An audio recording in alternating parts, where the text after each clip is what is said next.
Assalamu alaikum. Welcome everybody in a new episode from SAT Grammar Lesson. And today's topic is a very controversial, but at the same time, very common and familiar topic, which is subject-verb agreement. In this video, we will know how to avoid the problems and the tricks that you may find in the SAT test concerning this topic. Now, let's not waste time and let's see the explanation. Subject-verb agreement mean that the subject and the verb of every clause or every sentence must agree in person and in number. In other words, singular subjects should be paired with singular verbs and plural subjects should be paired with plural verbs. طيب يعني ايه الكلام ده؟ We have very simple examples قدامنا هنا.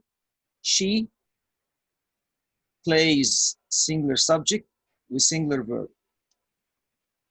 The book is singular subject with singular verb.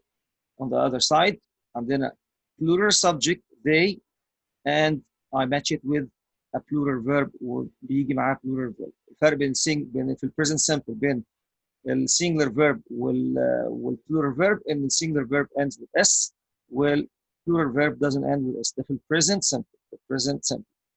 Another example we have Bill, Joan, and Tony. عندنا ثلاث شخصيات where they are joined together using and يبقى كده اسمه compound subject. compound subject فالcompound subject ده يعتبر plural. Okay, فهيبقى we will take the verb are. يبقى Joan, Bill, and Tony are playing, are sleeping, are working, whatever. Okay, you have to find first the subject and identify whether the subject is singular or plural. Then after that, you can choose the proper or the correct verb that match with this subject. Okay, it looks easy يعني شكلها كويس سهل بس what the problem بقى with this lesson ده هيبان في الاكزامبل اللي جاي ده. نبدا بقى مشاكل او التريكس اللي هي بنلاقيها في السبجكت فيرب اجريمنت.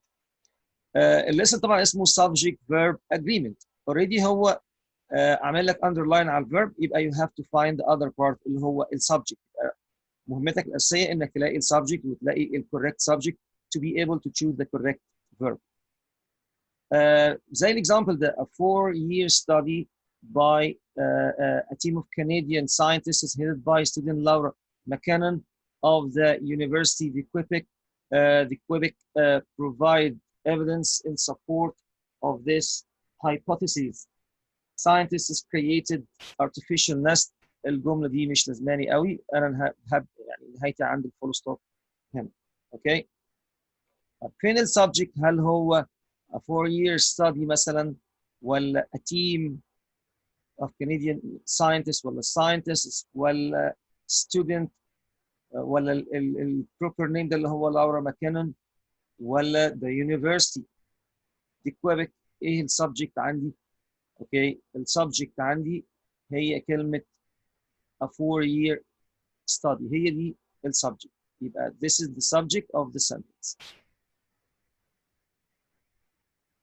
اوكي طيب اشمعنى دي؟ لان كل الكلمات اللي انا قلت عليها كل الناونز قلت عليها كلها prepositional phrases كلها عباره عن object of preposition. ادي preposition of وادي preposition by هنا وهنا of وهنا في by تاني وهنا في of. كل كلمه جايه بعد preposition ما تنفعش تبقى subject. The subject can never be the object of a preposition. The subject can never be the object of a preposition. يبقى انا كده المطلوب ان whenever I find a preposition I will eliminate or I will cross out all the words and all the nouns. كل الكلمات اللي جايه بعديه وهركز في الكلمه اللي جت قبل البروبوزيشن مش بعديه. يبقى study provide. study هنا singular يبقى انا عايز verb singular يبقى مش provide. provide كده مش هتنفع لان هي plural وار برضو مش هتنفع لان هي plural وhave plural يبقى الverb الكوريكت answer هو provides لان هي present simple. at the same time it ends with s والاس هنا بتديني signal in the verb present in the verb singular. okay يبقى study is singular subject and we choose with this subject a singular verb. Okay. Here we have what we call intervening expressions. زي ايه؟ كلها عبارة عن modifying phrases or clauses that come between the subject and the verb. كلها عبارة عن جمل phrases أو جمل سواء كانت essential clause أو non-essential clause that come between the subject and the verb with the purpose of confusing the student in the exam. يعني هي جاية بس عشان ايه؟ شوف انت هتعرف تلاقي السبجكت ولا لا ولا هيحصل لك confusion. Like the example in front of us here, the biker, the subject, in this race with a prepositional phrase,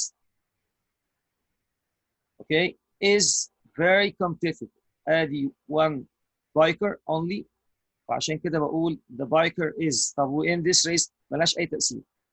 يبقى اول مشكلة عندنا ان يكون السبجكت جاي وبعد كده في prepositional phrase في النص. اوكي، بعد في نهاية prepositional phrase you will find the verb. Okay, and you have to match the verb with the subject and forget about what is in the middle between them اللي هو الانتربتر ده او البروبوزيشن phrase ده. Another example, plural one, the bikers, كلمة جمع, the bikers.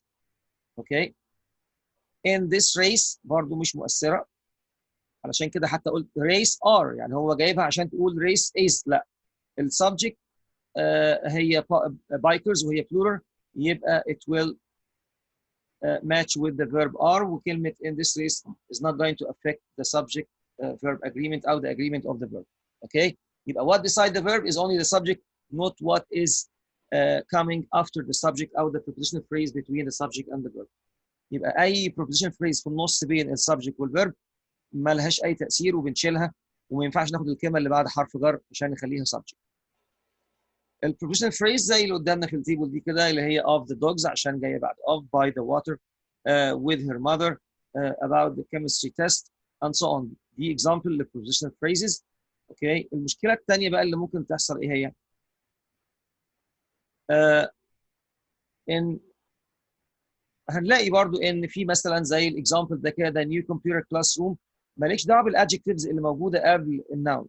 يعني the new computer classroom لو في adjectives وناون خلاص انت بتركز مع الناون اللي هو classroom، يبقى classroom هو السبجكت بتاع الجمله. اوكي، وطبعا زي ما اتفقنا ان with its many workstations and its sophisticated technology دي كلها عباره عن preposition phrase جاي بعد preposition of with، وهنا جايه وفي and يبقى compound برضه تبع نفس preposition، يبقى classroom singular وفيل singular يبقى this is the subject and this is the verb، وهنا singular وهنا singular يبقى they match together. اوكي، ما تنساش بقول لك تاني ان the subject of the sentence can never be the object of a preposition. يعني ال subject ما ينفعش يبقى part of a prepositional phrase. Okay, last example in this part, changes ده ال subject بتاعي. Okay, in the balance of trade of the world ادي prepositional phrase in وادي of، كل اللي مع preposition بيتشال. طيب يبقى changes plural، اختار ايه بقى seems ولا seem؟ لا، اختار seem لان هي plural زي ال subject. يبقى كده changes in the balance of trade of the world seem remote from everyday concerns. يبقى هنا ده plural verb وماشي مع plural subject. نتنقل للنقطة الثانية، ايه اللي ممكن يجي برضه بين السبجكت والverb غير ال prepositional phrases؟ ممكن يجي essential او non-essential clause. اوكي، subject non-essential clause يعني في زي subordinate sentence مثلا موجودة في النص، بعد كده الverb طبعا بتكون برضه شوية طويلة عشان تعمل confusion. example the detective ادي ال subject who was called to this case او to the case ماله بقى is وادي ال verb is usually very good. طيب بالنسبة بقى ل who was called to this case ماليش دعوة بيها، دي عبارة عن relative clause مالهاش علاقة بالسبجكت والverb agreement، زي شبه بالظبط الفانكشن اللي عامله البروبوزيشن فريز جاي في النص بس كده كحاجه ايه interruption او to. هنا بقى جاي to modify يعني to give meaning، يعني كلمه detective to describe the detective. اوكي، يعني انهي detective بالظبط؟ اللي هو was called to this case. ماشي، لكن it doesn't affect the subject verb agreement. Another example, we have here galaxies we have galaxies, this is the subject, which are randomly scattered throughout the space and take vast area of space. مالهم appear. يبقى هنا في non essential clause whatever بقى essential non essential ده مش موضوعنا. المهم ان انا عندي which وحتى enclosed by two commas جايه between two commas. بتجاهل كل السنتنس الطويله دي كلها واقول ان السبجكت عندي هو اللي قبل الكما. يبقى galaxies لغايه ما تلاقي الكما الثانيه هتلاقي الفيرب. تفضل ماشي لغايه ما تلاقي الكما الثانيه دي هي الفيرب جاي بعدها. يبقى galaxies which are randomly scattered throughout the space and take vast area of space. مالهم بقى يعني appear to be remote, appear very far, appear to be mysterious, whatever. يعني المهم التكمله مش فارقه، لكن المهم ان انا عندي galaxies appear السبجكت plural والverb plural. Last example in this part, the assignment singular subject, the assignment which they submitted to their professors ماله was وادي singular verb. هو هتلاحظ ان دايما هيلزق لك جنب الفيرب كلمه جمع لو هو مفرد او كلمه مفرد هو جمع عشان انت تستقرب وتقول ان professors هي السبجكت يبقى professors were. لا، يبقى the assignment which شيل بقى الكلام ده كله which they submitted to their professors ماله الاساينمنت was incomplete singular مع singular. اوكي طيب دي كانت المشكله الاولى والثانيه اللي هو having a prepositional phrase او having essential or non-essential clause between the subject and the verb. ايه تاني؟ الموضوع الثاني بيحتاج مذاكره اللي هو موضوع indefinite pronouns. You should learn by heart the indefinite pronouns. لازم تحفظهم كويس جدا وتعرف تفرق بين المجموعه اللي هي singular زي اللي قدامنا دي كده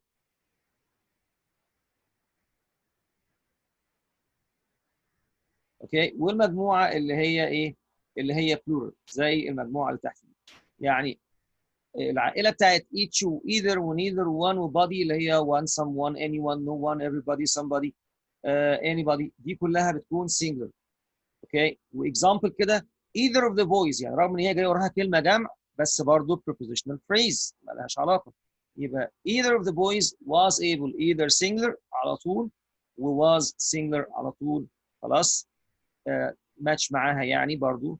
فهقول either of the boys was able to answer the questions. طيب المجموعه الصغيره دي اللي هي both few many others and several دي مجموعه بتكون على طول plural. اوكي يبقى several of the boys were بس were مش جايه عشان boys were جايه عشان several. اوكي several were able او several of the boys were able to answer the question. يبقى كل مره skip the prepositional phrase يبقى انت عمرك ما هتغلط في الايه؟ في السبجكت فيرب اجريمنت. ولازم تكون حافظ ان في مجموعه indefinite pronouns على طول singular، في مجموعه ثانيه على طول plural، في مجموعه ثالثه على طول بتكون احيانا بتكون singular احيانا بتكون plural. وهتلاقي في تيبل في اخر البرزنتيشن موجود فيه الثري كاتيجوريز او الثلاث مجموعات. Let's practice. Number one, the number of Americans living in rural areas have decreased to unprecedented levels. طيب فين السبجكت؟ ادي preposition على طول لمحته فقمت جاي شايل prepositional phrase وادي in another prepositional phrase in the areas. يبقى السبجكت عندي هي كلمه number. This is the subject of the sentence. And have decreased this is the verb. زي ما قلت لك هو هيديك الفيرب انت عليك تلاقي بس السبجكت. السبجكت طلع singular والفيرب هنا plural يبقى الاجابه دي مش صح. يبقى no change is not correct. وديكريز برضه plural ف is not correct. وهاز decreased singular هاخدها وار plural مش هاخدها. يبقى الاجابه الوحيده اللي صح هي اجابه سي. اوكي وواضح اصلا ان الثري اذر answer choices are plural فبالتالي اوتوماتيكلي يعني هتبقى الاجابه singular بس ما بنعتمدش على كده احنا لازم نتاكد. Another example, some people can't see differences in colors so-called color blindness. يبقى ده تعريف لموضوع الكالر blindness ان هو they cannot see او ده الديفينيشن او اسم العلمي للموضوع ده اللي هو عمى الوان يعني because of the defect of or absence of cones cells in the retina that are sensitive to high levels of light. كل ده ملوش لازمه. انا جملتي الاصليه اللي فيها المشكله بادئه من اول however من اول هنا.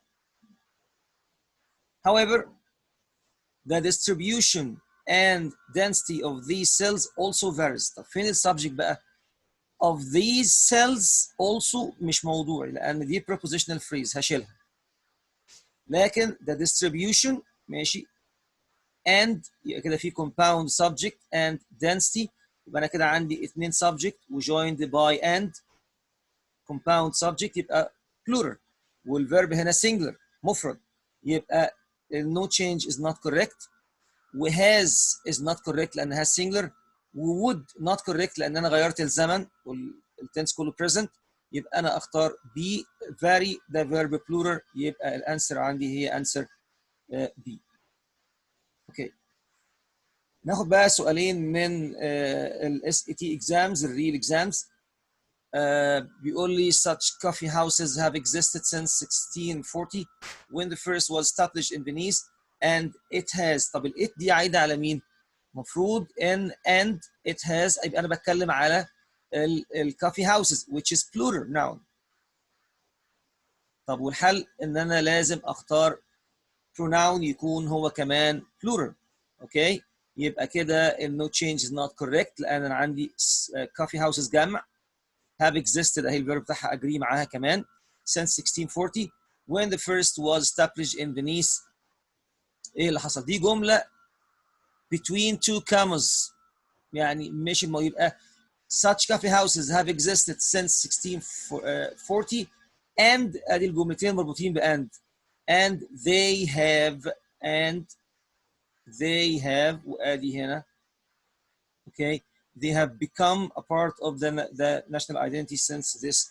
طيب انا اخترت هنا they ما خدتش it be لان it singular ما اخدتش they had لان لغايه دلوقتي انا شغال في present perfect وشغال في present simple فانا بحافظ على التنس ما بغيرش التنس بتاع الجمله يبقى they يبقى السؤال ده كان فيه حاجتين كان فيه verb tense وكمان كان فيه subject verb agreement. اوكي نبقى هناخد الاجابه دي اللي هي answer C. Another example or another question 4 بيقول but it is not simply the coffee مش القهوة يعني that creates such enthusiasm for coffee houses among those who دول هؤلاء ناس يبقى مش هاخد which لأن دي للnon human يبقى answer A is not correct. طب those who ما عندي كده اتنين who ودي للاوبجكت مش عايزها برضو انا بتكلم على subject لان جاي بعديه verb. عايز اقول لك ان هو لازم يجي بعدها verb اما whom لازم يجي بعدها subject and verb يعني الفرق ان whom مش هتنفع تتاخد او تبقى اجابه صح لان لازم يجي بعدها subject وبعدين verb مش verb على طول هنا كده الفورميشن ده مش صح. يبقى among those which for non human وانا عندي بتكلم على ناس بيشربوا قهوه يعني او بيحبوا القهوه those جمع those plural اوكي والبروناون او written pronoun هو بيتبع الكلمه اللي هو بيشير ليها اللي هو الانتسيدنت بتاعها فهنا those يبقى هو هتبقى plural يبقى who love لان plural verb هنا اما هنا مش تنفع لان ده singular verb loves singular love plural. طيب الهو مالها؟ الهو ممكن تبقى singular لو جايه بعد singular وتبقى plural لو جايه بعد plural. هنا بقى those plural يبقى هو تبقى plural هي كمان وناخد الفعل love. Last question before we go to some important tips. Each cafeteria functioned وeach طبعا cafeteria هنا السبجكت cafeteria singular each هنا adjective لكن لو جه بعدها preposition تبقى هي السبجكت. Functions دي singular كمان اهو مع بعض as example يعني as a social hub in its neighborhood and the way in which most patrons consume their coffee contribute. طيب فين السبجكت؟ السبجكت كلمة way اشمعنى؟ لأن في in which prepositional phrase هتتشال لغاية ما نوصل للverb فway singular subject contributes plural verb مش هينفع لأن مفيش فيه s يبقى هنقول contributes هي الإجابة الصح. contributing أصلا مش verb لا هي ولا subject ولا هي singular ولا plural ولا هي past ولا هي present. كلمة contributing وأي فعل فيه ing من غير helping verb من غير am و is و are مثلا ما بيعتبرش verb بيعتبر يا gerund يا إما gerund يا إما participle. صفه يعني يا اما noun يا اما صفه. هنا يبقى اوعى تفتكر ان اي فعل فيه اي ان جي جاي لوحده كده من غير هيلبنج فيرب، اوعى تفتكره فيرب، هو خلاص ما عادش فيرب. يبقى المهم موضوعنا in the way هي السبجكت وسنجلر، يبقى contributes عشان فيها s وده present simple يبقى كده singular. which contributes مش محتاج اساسا relative pronoun لان ما فيش جمله ثانيه تتربط بيها، يبقى كده الاجابه عندي answer B. P important tips او important notes you should know before we finish or we end this lesson. and عندي حاجه اسمها neither nor او neither nor. ايه وضعها؟ in neither comes at the beginning, then we have a noun, then we have nor, and we have another noun. طيب هل هنقول هنا بقى are ولا is؟ لا مش هنقول are وهنقول is. ليه؟ لأن the verb agree with the nearest word to it. أو the nearest word to the verb is going to decide whether it is singular or plural. يعني أقرب كلمة للverb هي اللي تعتبر subject، أما دي مش هتنفع. يبقى الكلمة اللي بعد nor هي السبجكت مش اللي قبل. فلو اللي بعد نور دي singular يبقى الفيرب singular، لو اللي بعد نور plural يبقى الفيرب plural. يبقى since lake اللي هو the noun after nor is singular the verb is singular as well. يبقى الكلام ده ينطبق على neither nor. اوكي ونشوف something else. neither one or when either و neither refer to two singular nouns يبقى singular. لو بنتكلم على اثنين singular خلاص يبقى singular، الموضوع محسوم زي المثال او الاكزامبل اللي فوق. لكن لو singular و plural بنبص اقرب كلمه للايه؟ للفيرب ونختارها. الكولكتيف ناونز زي كلمه كلاس وتيم وكمباني وسكول وسيتي وكانتري وكوميتي وجوري وايجنسي، وبالذات كلمه تيم وكلمه جروب رغم ان هما كلمات بتعبر عن الجمع لكن هما مالهم؟ لكن هما singular nouns. singular noun الا اذا اداك اي انديكيشن انه بيتكلم عن ممبرز، كتب لك كلمه their كتب لك كلمه them، ممكن نخليهم جمع. لكن mainly في الامتحان او في الاكزام هم singular الا اذا لقيت علامه بتقول ان هم plural، مش كتير يعني بتحصل. لو السبجكت gerund ايه الوضع؟ زي هنا الجمله دي زي دي كده، ادي السبجكت بتاعي constructing. لو السبجكت gerund الجيرند على طول singular، الجيرند على طول يبقى constructing new skyscrapers. ماليش دعوه بالنيو سكاي سكرابرز رغم ان هي كلمه جامعه هي، لكن constructing هي السبجكت وهي singular subject. takes many months takes many months يبقى لو السبجكت بتاع الجمله gerund اوكي يعني verb plus ing على طول هو singular ولازم ياخد فعل singular. اخر حاجه عندي ده التيبل اللي قلت لكم عليه اللي هو فيه الانديفينيت بروناونز كلها. دي المجموعه السنجلر اوكي neither of او either of and neither of و each و much و one دول السنجلر. دي المجموعه اللي هي ممكن تبقى singular او plural حسب الكلمه اللي جايه معاها either singular or plural اللي هم any و all و some و most و none. انما دي المجموعه اللي على طول plural اللي هي both و many و few several و more دول دايما plural. okay this is the end of our presentation. Thank you very much for joining me in this video and till we meet again wish you all the best. Thank you very much.